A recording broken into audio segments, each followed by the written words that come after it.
మనం పలాస గురించి కూడా మాట్లాడుకోవాలి కదా. ఫస్ట్ సాంగ్ సినిమాలో మొట్టమొదటి పాట రాజు పాడారు. ఎలా అనిపించింది అది? అంటే ఈ విషయంలో నేను కూడా ఎల్ఎంఏ తరఫున ఆ, మిత్రుడు రఘు కుంచే, అవును కదా. ఈజ్ చాలా మంది అంటే తనకి ఇలా స్పెషల్గా పల్లెటూరులోంచి వచ్చేవాళ్ళు ఇలా ఉండేవాళ్ళని చాలా ట్రై చేస్తారు ఆయన. ఉమ్, అది అలా కష్టం, అది ఒక సినిమాలో పాడించడం. అవును కదా. But many many thanks to Raghu Kunche. Um, అవును. ఎలా అనిపించింది రాజు ఒక సినిమాకి పాట పాడుతున్నావు అంటే? మామూలుగా ఏంటంటే మేడం, నాకు డాన్స్ మాస్టర్ జాకీ సార్ ఉమ్, ఆయన పరిచయం అయ్యారు. ఉమ్, ఆయన పరిచయం అయిన తర్వాత మణికొండ ప్రోగ్రామ్ తీసుకెళ్లారు. ఉమ్, తీసుకెళ్ళి అక్కడ ఇదే పాట సదాశివ సన్యాసి అనే పాట పాడించుకున్నారు. ఉమ్, ఆ ప్రోగ్రాంలో ఉమ్, పాడించుకుని అక్కడ పాడిన తర్వాత మళ్ళీ మా ఇంటికి వచ్చి ఆ పాట షూట్ చేసి ఆ వీడియో ఫేస్బుక్ లో పెట్టారు. ఓకే. ఆ ఫేస్బుక్ లో పెట్టిన తర్వాత రఘు కుంచే సార్ చూసారు. ఉమ్, చూసి డైరెక్ట్ నాకు కాల్ చేశారు. ఓకే. నాకు కాల్ ఎప్పుడు వచ్చింది? అది 2018లో వచ్చింది. ఉమ్, 2018 నవంబర్లో వచ్చింది అది. ఉమ్, కాల్ చేసిన తర్వాత ఆ రోజు ఇంకా 8 గంటలకు, ఉదయం 8 గంటలకు కాల్ చేశారు. నీ పేరేంటని అడిగారు. సార్ నా పేరు రాజు సార్ అన్న. నువ్వు ఇలా చిటికెలు వేస్తూ బాగా పాడుతున్నావు, ఎక్సలెంట్, నువ్వు చాలా బాగా పాడుతున్నావు అని అన్నారు. అంతే, నాకు ఇంకేం చెప్పలా. ఒక్క 2-3 రోజుల తర్వాత నువ్వు పలాస అనే సినిమాలో నిన్ను ఒక టైటిల్ సాంగ్ వాడించాలనుకుంటున్నాం, నువ్వు వస్తావా, పాడగలవా అన్నారు. ఓకే. సార్ పాడతాను సార్ అన్న. పాడతానంటే నేను, భాస్కర్ పట్ల గారు, మా డైరెక్టర్, మేమందరం కలిసి నిశ్చయించుకొని నీకు ఫోన్ చేసి చెప్తానని చెప్పారు. ఓకే. నాకు జూన్ 19వ తేదీ అండి, జూన్ 19వ తేదీ పాట పాడి పంపించారు నాకు ఉమ్, రఘు కుంచే సార్. నాకు ఎంత టైం ఇచ్చారు? జూలై 10వ తేదీ దాకా ఇచ్చారు. ఓకే. అప్పటిదాకా ఎందుకు ఇచ్చారంటే ఆయనకు స్టూడియోకి కొంచెం ఇల్లు దూరంగా ఉంది, కొంచెం దగ్గరగా వస్తా అని చెప్పేసి అంత టైం ఇచ్చారు.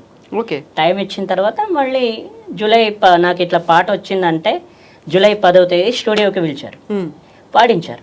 11 గంటలకు షూటింగ్ అయిందండి. మా 4ంటికి అయిపోయింది. ఓకే. 4ంటికి అయిపోతే ఆ తర్వాత డైరెక్టర్ గారు వచ్చారు, కరుణ్ కుమార్ గారు, డైరెక్టర్, ఆ సినిమా డైరెక్టర్ కరుణ్ కుమార్ గారు వచ్చారు. వచ్చి ఇట్లా మామూలుగా ఇట్లా పాడుతుంటే ఆయన చూశారు. ఓకే. ఏంటి ఇంత బాగా పాడుతున్నాడు అని చెప్పేసి, ఇట్లా కాదు ఇట్లా అని ఎక్స్ప్రెషన్ ఇచ్చారు నాకు. ఓకే. నువ్వు ఇంత బాగా పాడుతున్నావు కదా అని చెప్పేసి పలాసాలో కొన్ని లిరిక్స్ చేంజ్ చేసేసారు. ఉమ్, ఆ లిరిక్స్ కూడా చేంజ్ చేస్తే సరే అని చెప్పి ఆ లిరిక్స్ కూడా చేంజ్ చేశారు. చేంజ్ చేసిన తర్వాత మళ్ళీ పాడించారు. హెడ్ ఫోన్స్ పెట్టారండి చెవిలో. ఆ, హెడ్ ఫోన్స్ పెట్టి అక్కడ బ్యాక్గ్రౌండ్ మ్యూజిక్ వస్తుంది.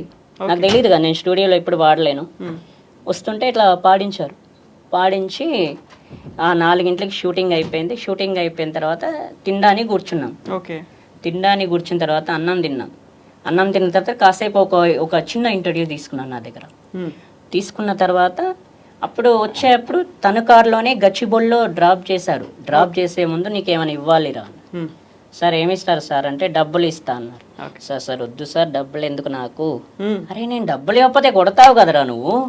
ఉమ్, కొట్టడం ఎందుకు కొడతాం సార్, నాకు ఛాన్స్ ఇచ్చారు కదా, డబ్బులు వద్దు. వద్దు సార్ వద్దు, డబ్బులు వద్దు నాకంటే 5,000 ఇచ్చారండి. ఓకే. ఏటీఎంలో తీసుకొచ్చి నాకు 5,000 ఇచ్చారు. ఉమ్, అంటే సార్ వద్దు సార్ నాకు ఎందుకంటే, అరే తీసుకోరా అన్న గిఫ్ట్, తర్వాత నీకు ఐప్యాడ్ గిఫ్ట్గా ఇస్తానని చెప్పారు. ఉమ్, సినిమా రిలీజ్ అయిన తర్వాత. ఓకే. సినిమా రిలీజ్ అయింది. రిలీజ్ అయిన తర్వాత అక్కడ ఏముంది, కరోనా వచ్చింది. అవును. మేమిద్దరం కలవలేము. ఉమ్, అది చాలా దెబ్బతీసింది నన్ను. ఉమ్, ఆ రోజు బాగా ఆలోచించా, ఉమ్, మేమిద్దరం కలుసుకోలేము, ఏమైందబ్బా ఇట్లా అని. ఆ తర్వాత కొద్ది రోజుల తర్వాత వెంకటేశ్వరరావు గారు అని, ఆయన పెద్ద బిజినెస్ మ్యాన్, ఆయన వాళ్ళ ఇంటికి పిలిచారు. మీ కళాకారులందరూ మా ఇంటికి రావాలి డిన్నర్ కానీ పిలిచారు. బంజారా హిల్స్ వెళ్ళాను. వెళ్తే అక్కడ ఆయన అందరికీ కావాల్సిన ఫుడ్స్ అన్నీ ఏర్పాటు చేశారు. చేసిన తర్వాత ఫుడ్ తిన్నాం. ఫుడ్ తిన్న తర్వాత నువ్వు ఒక పాట పాడాలి నా అంటే, ఇప్పుడు సార్ది నాది నక్లీస్ గొలుసు అనే ఉంది, అవును. అది ఆయన వాడారు. ఆయన వాడిన పాట నువ్వెట్లా వాడతావు అని చెప్పేసి నన్ను వాడించారు. ఆ పాట నన్ను వాడించిన తర్వాత ఇంకా అందరూ అందరూ ఫోటోలు తీశారు ఆ పాట వాడితే. అరే నాకంటే రాజుయే బాగా పాడుతున్నారు, ఆయనే నాకు మార్కులు ఇచ్చేసారు, రఘు కొంచెం. ఓకే. ఆ తర్వాత రే నువ్వు నా పొట్ట కొడతావరా, నీ బయటికి వెళ్ళాక నీ అంతు చూస్తాను. ఐప్యాడ్ ఇచ్చారా లేదా? ఐప్యాడ్ ఇవ్వలేదు, ఇంకా రాలేదు. లేదండి ఐప్యాడ్ ఇవ్వలేదు. బయటికి వచ్చాక నీ అంతు చూస్తా అన్నారు. ఆ తర్వాత ఆ పాట పాడించారు. పాట పాడించిన తర్వాత డైరెక్టర్ గారు కూడా ఇక్కడ కూర్చున్నారు, నా పక్కనే కూర్చున్నారు. రఘు కొంచెంసారి ఇట్లా నా వెనకాల ఉన్నారు. ఇంకా ఆ తర్వాత పాడించిన తర్వాత అందరూ ఫేస్బుక్ లో ఏముందంటే నేను వాడినట్టు పెట్టేశారు. రాజువే బాగా పాడారని ఆయన్నే పెట్టేశాడు అసలు. అవును, అదే రఘు కొంచెంసారి అంటే.